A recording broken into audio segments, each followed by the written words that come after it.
Okay, I am excited to be here today You're with. just a little, like right now you're frozen, Oh, I but am now you're not frozen. frozen. So just, Oh, no, you're moving now, but there does seem to be like a little bit of a delay with everything with you, and I don't know why that is. oh, interesting.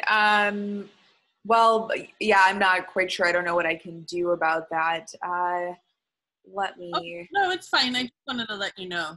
Oh, okay. Well, no, I appreciate it. Well, great. Well, I'm here today with my new friend, Melanie Johnson, who is a professor in California. She teaches at the University of Southern California, and she is also the co-founder of a company called Bounce English, which creates bespoke English training classes for students. So thank you very much for joining us, Melanie. Happy to meet you finally through our mutual friend, Luke Hudson, who's based in London of all places.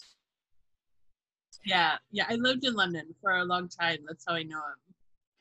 Yes, so that was first and foremost. I wanted to ask you about the London connection because that was how we had met through email, and then how you came to Hmm. live in Southern California, which is where you're currently based. Well, I am definitely somebody who likes adventure and likes doing new things. Just like I said to you a few minutes ago, like, oh, I'm doing something new today. This is great. Um, I Okay, I mean, I could really get into the weeds on this, but I will leave it like this. When I was growing up, I always loved languages. I always loved talking to people, languages. I liked art and being creative and things like that. I used to wonder, what could I do for a job? What kind of job is there for people who are good spellers? Like, what kind of job is there for people who find reading and things like that really easy? I just couldn't figure it out. After I graduated from college, I looked into becoming a writer, and I do really like to write, and I write a lot just for fun, and who knows, that might become a thing one day. But I kind of couldn't find a job that really suited me. So I decided to come up with this idea to go to Paris, which didn't really work because at the time I just could not. I realized I would not get a work permit to live there, and also I couldn't afford to be there for a month. So gave up that plan. This is actually the long version, and I'm so sorry. I'm just No rolling problem. with it. I gave up that plan, and I realized this was like 2001. This was 2001. It was right after 9/11.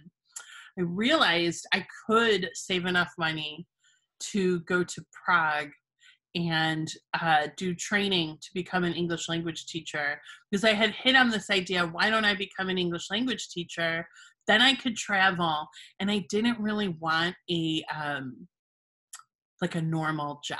I was very like, please, I had done a lot of temping, and I always hated it. I just hated being in someone's office, helping with something that I didn't care about. I just had a really bad attitude about it all. So I was like, hey, here's a great idea. I'll go teach English. Then I can like completely avoid the real world, and I can never get a real job. That was my idea, but actually the real world found me anyway. But the point is, I went to Prague, and on my way to Prague, I spent about 6 or 7 days in London because my younger brother was studying abroad there at the time. And this was my third trip to London. And that third time, I just really fell in love with London. And I was determined that I was going to live there. I was determined. And That's my everybody story too. said, yeah, well, I was on this course doing my training to become an English language teacher. Everyone on the course was like, you're never gonna live in London. That's not gonna happen. Like, you're not gonna get a work permit. Also, why would you want to live there? London's a dump. That was the other thing, because there were a lot of British people on the course, and they were not from London. And now I know people who are not from London and they're British, they tend to really not like London. Not all, obviously, but anyway, I'm really motivated when somebody says I cannot do something. So that probably increased my motivation. But the story is kind of crazy. I finished my course. And my parents, like I'd used all of my cash just to do this course. Like I was very broke, let's say, and I had no money, but my parents were coming to visit my brother who was in London, and they paid for a ticket for me to go to London to see them when they were there. So while I was there, I called every single language school that I could find. And at the time, English language teaching was really booming there. This was the early 2000s. I mean, it was like crazy. It was booming so much. But nobody called me back except for one school that had me come and do an interview. And then I did a practice lesson for them. And they not only offered me a job, but they agreed to sponsor my work permit, which I feel like would never happen. I feel like this would never happen today. I mean, actually later, many years later, I was in a position where I was hiring people, and we would always get emails from people from other countries, and I would be like, yeah, no, sorry, we can't do it. We can't do your work permit. And I'm very aware of the irony that I got that thing. You know, it's just things were different then, and I cannot believe it worked, but it did. And that was a Friday. The very next day I went on a date with the guy who is now my husband, who's here with me. It's just like everything happened at the time. But then I ended up living in London for 10 years. And it was great. That's how I know Luke. So bravo. I love it. It sounds like you were with the flow of the universe and everything just kind of kept lining up. I think that's great. And that's interesting. That was my experience as well, having been to London twice, thought it was cool, enjoyed it, but on the third time I was like, whoa, I really love this city and this country. So maybe third time is a charm.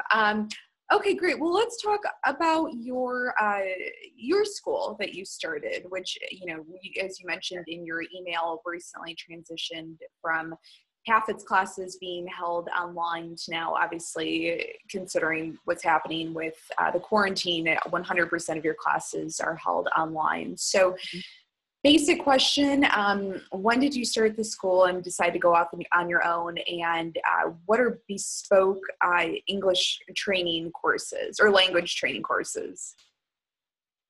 Well, we started the school a few years ago. I just kind of felt that I had done a lot in the international education field, teaching, administration, academic, and I wanted to do something that could be my own. And my co-founder has no background in education or things like that, but she kind of does all of the structural stuff. And she was at a point in her life where she was also interested in that, and we thought together we could put together this business. So it took us a while to kind of figure out what our niche was, but we spent a while thinking about the type of student that we responded to the best and who responded the best to us. And what we found is that student, we kind of target two different types of groups. One is a student who is really ambitious and wants to use English to meet goals, because, you know, I've been in this field for about 20 years, not quite, but in that time, I think the needs of people who need to learn English has changed. It used to be that you get a lot, it would be quite typical for students to be able to go to another country, maybe in their early 20s, they have enough money to learn English or something like that. But now people are learning English much younger. And so, and also English, I don't know if you know this, is kind of an interesting fact. More people speak English as a second language than as a first. There are more second language English speakers in the world than there are first language speakers. And so what you need English for has changed. So it's very likely that if you're in, say, China, and one of your business contacts is in Thailand, you will be speaking to each other in English. So where am I going with this? Also, people start learning it younger. They're learning it in school. So what we're trying to do is really kind of hone in on what specifically someone needs. So maybe somebody needs to improve their English specifically for an exam that's going to help them emigrate to a specific country. Or maybe like this is one of our clients, they want to improve their English so that they can have better business meetings. This is somebody who's here, who wants to be able to go out and socialize, but there's a lot of social English that people don't know. So I'm really trying to hone in, rather than like a one size fits all general English, we're just going to go through the grammar. We're looking really particularly at a student's needs. And then we're tailoring what we do right for those needs. Does that make sense? Oh, yeah. I mean, absolutely. I was just thinking you probably do like a similar interviewing process as I do with my clients. I mean, just really getting to understand, like you said, I mean, what they're going to be using English for and what capacities. So I think it's great. And I think it's immensely efficient, which is probably what a lot of people want these days. Yeah. And I mean, oh, sorry, go ahead. Oh, no, continue. Oh, I'm a really kind of like goal-oriented person. I really like to think about things that I want to do, and then I try and achieve them. And so I love working with that type of client who it's just so fun for me to see them go out and do what they want to do. Like we work with a student who she's actually somewhat famous in her country, but she's trying to do some immigration stuff, and she was so proud that she was able to go to the American embassy in her country and then do everything in English. That was huge for her. And I love moments like that when I know that that we've helped someone do something that's really important for them. So yeah, it's more than a language. But I haven't answered your question about the transition, but I'll get there. I'll stop talking for a minute. So. Oh, no, that's fine. Well, yes, well, let's talk a little bit about, I know that you said you're wearing many hats at the moment as a teacher, you're training other teachers, and then I would imagine you're also coaching, your teachers and also students on how to deal with what's happening right now, because you're working with people from around the world. So first of all, I would love to know how you're dealing with all of this, how you're coping yourself, having a lot on your shoulders.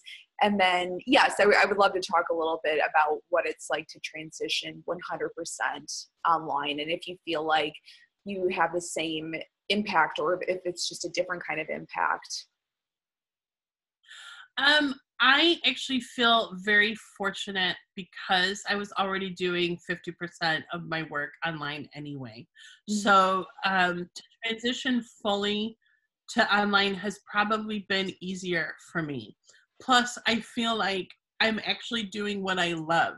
I mean, I love, if there was something people could pay me for, doing talks and trainings, that's what I really love to do, and that's what I'm doing. So I think people are on the front lines, people are doing things that are much harder than what I'm doing, so I feel quite fortunate in that regard.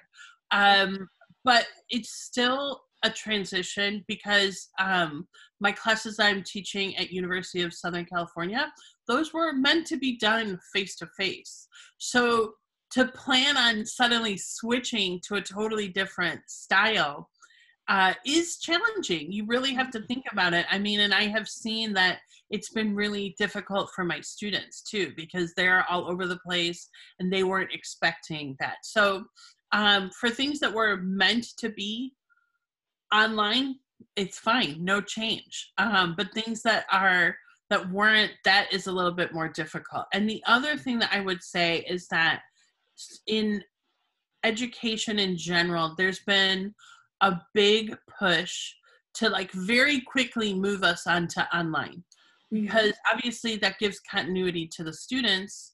But I think less attention has been paid to just the kind of like traumatic impact of all of that. I mean, some students really need that structure of going to a school every day. Also, there's their support network who's there. And so now they don't have it. I mean, I was talking to my students at USC, these are really motivated, great students. And they were talking about how they were feeling less motivated. And I said, you know, even the most motivated student has to discipline themselves to do an online course. So you weren't even expecting to do it this way, you know? So those are challenges. And I haven't even mentioned that, you know, some people are dealing with economic uncertainty, with illness. There's a lot that is going on that impacts your school. And that's actually something I'm really interested in on the training side of what I do. So I've done 2 training sessions within the past 2 weeks. I did one on how to make Zoom classes more interactive because so many people are using Zoom. And then I actually did one on how to cope with the emotional upheaval of having to go online. Was that how teachers can cope or help their students cope, or both? Both, kind of helping teachers, students, and staff cope, because there are some things you can do. Yeah. So there's a whole style of teaching that I'm actually quite interested in, was before this happened, called trauma-informed teaching, which is basically that, you know, people deal with traumatic incidences in their life, in their life all the time. Mm-hmm. And it's useful to set your classroom up so that your classroom is kind of like a welcoming place for people who might be dealing with difficulties like that or recovering from traumas, because it actually helps everybody. So when all this happened, I was like, oh my gosh, this stuff is so relevant now for everybody. So it was all about like techniques you can use in your classroom to help your students cope, and then also to just think about yourself and what you can do to help you cope. Well, I love that you also brought up too, because I was just talking about this with a friend of mine who teaches online workshops. I said, I have like no training in teaching online, and I had a few, you know, workshops I was supposed to teach in person, which I feel very comfortable doing. And then all of a sudden I agreed, just make the switch, don't even deal with like, you know, how it makes you feel, and then get on with it. And I thought, well, no, I mean, it's like if you're completely mentally, and I mean, also for someone like myself, I'm not super tech savvy, unprepared. It is very daunting. And I think it also can kind of throw you off. And I think, I mean, maybe for someone who isn't tech savvy, it can sometimes make you feel bad about yourself. You know what I mean? Yeah, absolutely. I mean, I'm someone who actually loves the tech. I love it. There's a part of me that was geekily excited when I found out that we were going to do this, but it's really tough. I mean, it still takes longer to do everything that I was going to do in the classroom. It takes longer to plan.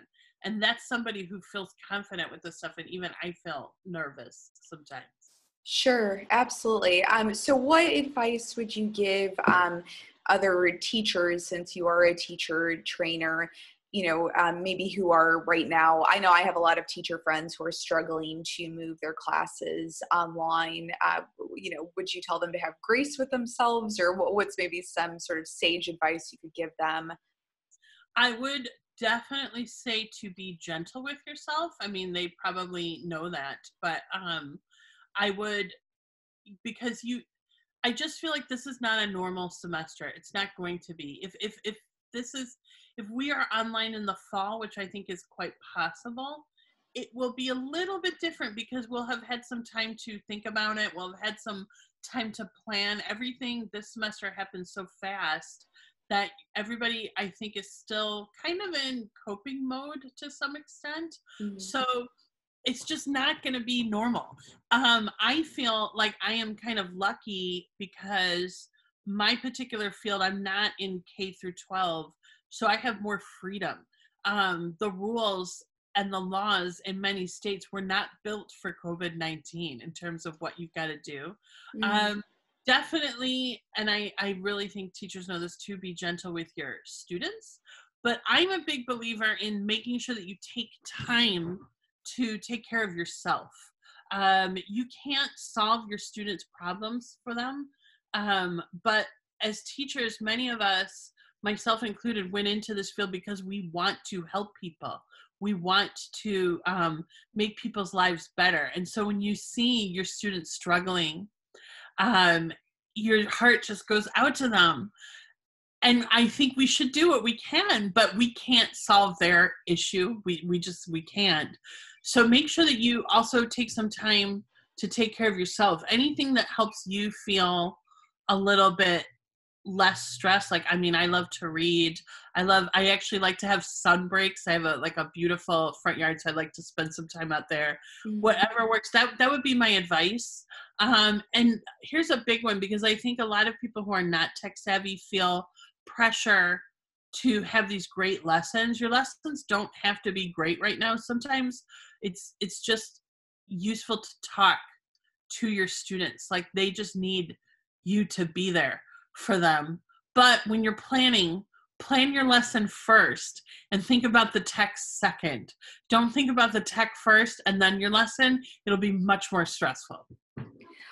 Well, you brought up an excellent point, and I love that, which is I was thinking the same thing actually about the webinar I'm planning on teaching hopefully next month, which is, I thought, just do the bare bones. You'll probably have more Q&A than anything, because it's a workshop about conversation and how to communicate in the COVID era. And I thought, bet you people more so just want to attend a workshop rather than looking for something that's going to be mind blowing, so not that the bar should be lower now, but I think it's more about, since we're separated physically, I do believe people need connection and empathy and compassion more than anything right now.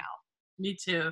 Yeah, I think so too. I mean, it's hard. I actually, just right now, because we're getting to the end of the semester, I have a few students who I know are really struggling because of COVID-19. Mm-hmm. And so I'm trying to figure out what is the best way to support them, but also be fair, and follow the rules, but nothing's normal. So it's really, it's a challenge. Yeah.